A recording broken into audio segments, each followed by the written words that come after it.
नमस्कार दोस्तों, स्वागत है आपका स्टडी एज में। हम कर रहे थे बेस्ट 500 क्वेश्चंस।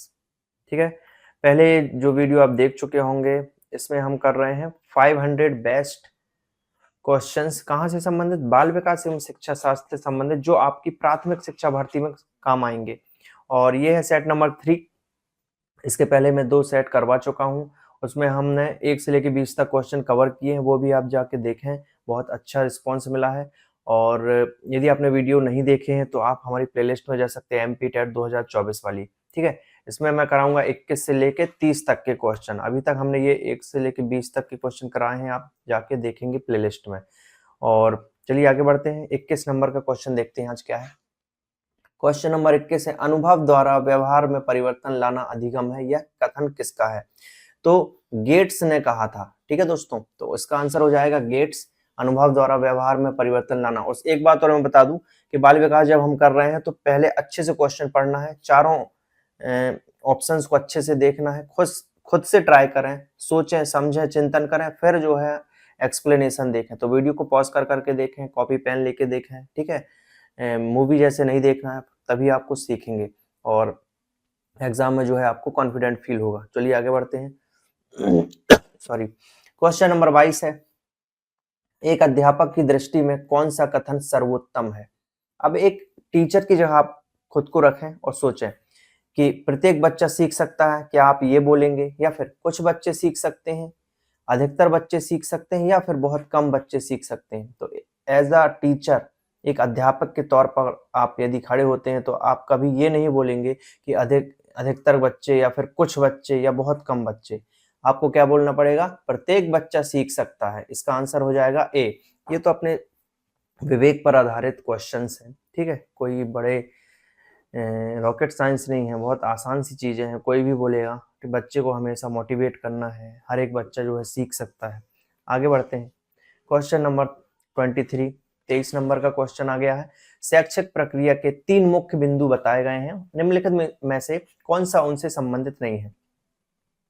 तो शैक्षिक प्रक्रिया के 3 बिंदु होते हैं, पहला है उद्देश्य, ठीक है, दूसरा है अधिगम और अभिप्रेरणा। 3 चीजें होती हैं। पहला उद्देश्य, कोई भी चीज हम सीख रहे हैं तो उसका कोई उद्देश्य होता है, तभी हम सीख रहे होते हैं। आप ये पढ़ रहे हैं क्यों? इसका एक उद्देश्य है, आपको प्राथमिक शिक्षक भर्ती में पास होना है या फिर एक नौकरी चाहिए शिक्षक के तौर पर, तो इसका उद्देश्य क्या है? ये पढ़ना।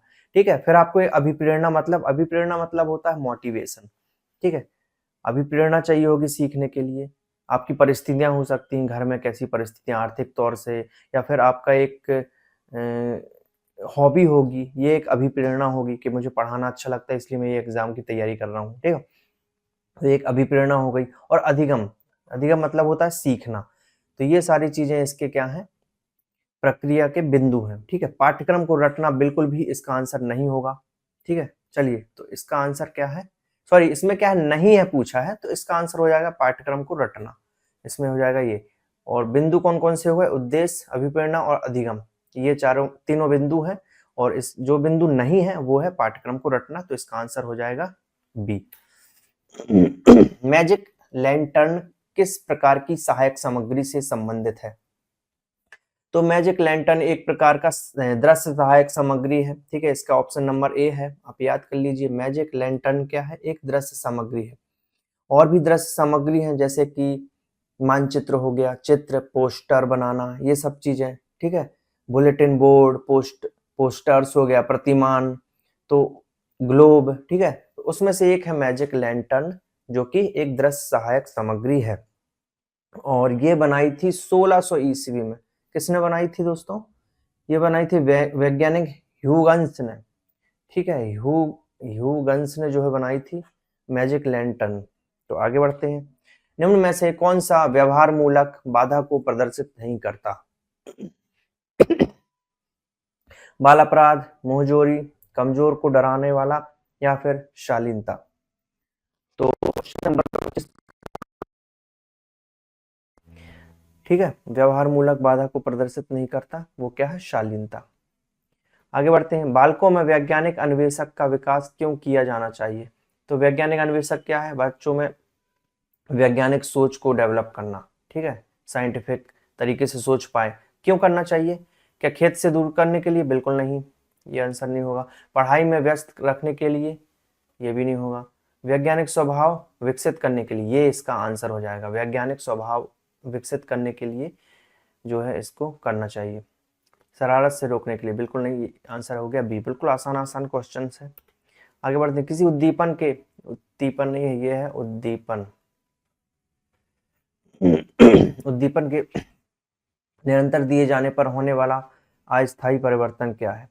तो जब हम उद्दीपन देते हैं तो अस्थायी जो परिवर्तन होता है वो है अनुकरण। ठीक है, अस्थायी जो परिवर्तन होगा वो है अनुकरण। अंतर्दृष्टि द्वारा सीखने के सिद्धांत में कोहलर ने किस पर प्रयोग किया था? तो अंतर्दृष्टि का सिद्धांत दिया था कोहलर ने, उसने किस में किया था? वन मानुषों पर। वन मानुषों मतलब चिंपांजी में, चिंपांजी में प्रयोग किया था दोस्तों। और मेरी प्लेलिस्ट में जाकर आप देख सकते हैं, मैंने पूरा कोहलर का सिद्धांत समझाया हुआ है। आपको मैं बताना चाहूँगा, एक मिनट, चलिए मैं ले चलता हूँ आपको मैं अपने यूट्यूब चैनल में, और सबसे पहले मैं दिखाता हूँ आपको वो वीडियो। तो आप मेरे यूट्यूब चैनल में जाएंगे, वहाँ पर आप प्लेलिस्ट में जाएंगे तो आपको वो मेरा वीडियो ज़रूर दिखेगा, और आप जाइए सारे। नमस्कार दोस्तों, स्टडी एज में आपका स्वागत है। हम कर रहे थे बेस्ट 500 क्वेश्चंस जो कि हैं जनरल स्टडीज से रिलेटेड। ठीक है, इसमें हम करते हैं विभिन्न चैप्टर्स से संबंधित क्वेश्चंस। प्लेलिस्ट में जाएंगे, ये बाल विकास के मैंने सारे वीडियो अपलोड किए हैं बहुत नमस्कार सारे, दोस्तों, मेरा उसको आप जरूर देखें। ठीक है, इसमें आप देख सकते हैं, ये यहाँ पर कोहलर का सिद्धांत मैंने ये दिखाया हुआ है। चलिए शुरू करते हैं। कोहलर का सूझ एवं अंतर्दृष्टि का सिद्धांत। तो ये कोहलर का सिद्धांत जो है आपको याद रखना बताया हुआ है, गेस्टाल्टवादी। आप यहाँ पे जाके इसको देख सकते हैं। ठीक है, गेस्टाल्ट, ये देखिए पूरा मैंने कोहलर का सिद्धांत समझाया हुआ है। कोहलर ने कैसे प्रयोग किया था, ये देखिए, और वहां पर ये कोहलर का सिद्धांत है। सूझ का सिद्धांत। कोहलर का सूझ अथवा अंतर्दृष्टि का सिद्धांत कहते हैं हम इसको। तो कोहलर ने ये प्रयोग किया ठीक है, सूझ या अंतर्दृष्टि का सिद्धांत। तो ये देखिए इसमें पूरा बताया हुआ है, ये आप वीडियो जाके प्लेलिस्ट में जाके देख सकते हैं। और एक छड़ी रख दी तो बहुत सारे वीडियो मैंने अपलोड किए हैं सारे सिद्धांत वाले, और पुराने ईयर के क्वेश्चंस भी बहुत सारे इंपॉर्टेंट मैंने कराए हैं। आप चैनल में विजिट करें एक बार, आपको सब कुछ मिलेगा यहाँ पर। अवलोकन किया कि वो चलिए स्टार्ट करते हैं। आपके उसके सामने है पीपीटी में वापस आ जाते हैं। केले प्राप्त करने हैं, लेकिन ये हमारी सामने पीपीटी जो है चलिए यहाँ वहाँ नेक्स्ट कौन सा है? डब्बे थे, संवेग बॉक्सेस थे, व्यक्ति की उत्तेजित दशा है। तो संवेग व्यक्ति की उत्तेजित दशा है, यह कथन किसका है?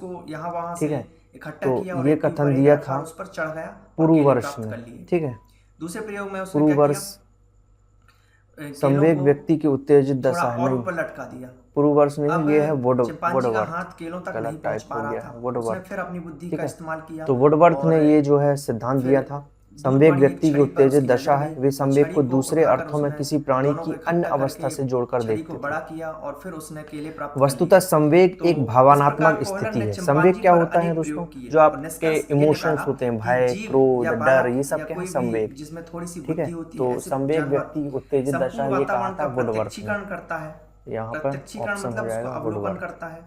चलिए आगे बढ़ते हैं। आधार पर उनमें क्वेश्चन नंबर 30। सूझ मतलब मैंने बताया था बुद्धि। ठीक है, मनोवैज्ञानिकों के अनुसार मन में विचार आता है, मूल प्रवृत्तियों में, उसको समाधान करने के लिए उसको बोलते हैं हम सूझ। इससे वह एक मिनट दोस्तों देख लेते हैं कहीं वीडियो चल तो नहीं रही है, आपको आवाज आ रही है? सामने जब इसको मैं बंद कर देता हूँ। चलिए क्वेश्चन नंबर 30। सहसंबंध विलयन, वो मनोवैज्ञानिकों के अनुसार मूल प्रवृत्तियों में परिवर्तन किस विधि द्वारा लाया जाता? तो मूल प्रवृत्तियों में परिवर्तन मार्गांतीकरण द्वारा लाया जाता है। ये थे 30 क्वेश्चन। आई होप आपको वीडियो पसंद आया होगा। इसी तरीके के बहुत सारे क्वेश्चन जो है मैं लाने वाला हूँ। बेस्ट 500 क्वेश्चन कवर करेंगे आपके एग्जाम से पहले, तो सारे वीडियोस देखें और अभ्यास करें। दोस्तों को शेयर करें, वीडियो लाइक करें, और चैनल को सब्सक्राइब करना बिल्कुल भी ना भूलें। और जो प्लेलिस्ट बताई थी आप उसको जरूर से विजिट करें और वीडियो जाके जरूर देखें। थैंक यू फॉर वॉचिंग, और चैनल को सब्सक्राइब जरूर करें दोस्तों, तो मज़ा आ जाएगा। चलिए।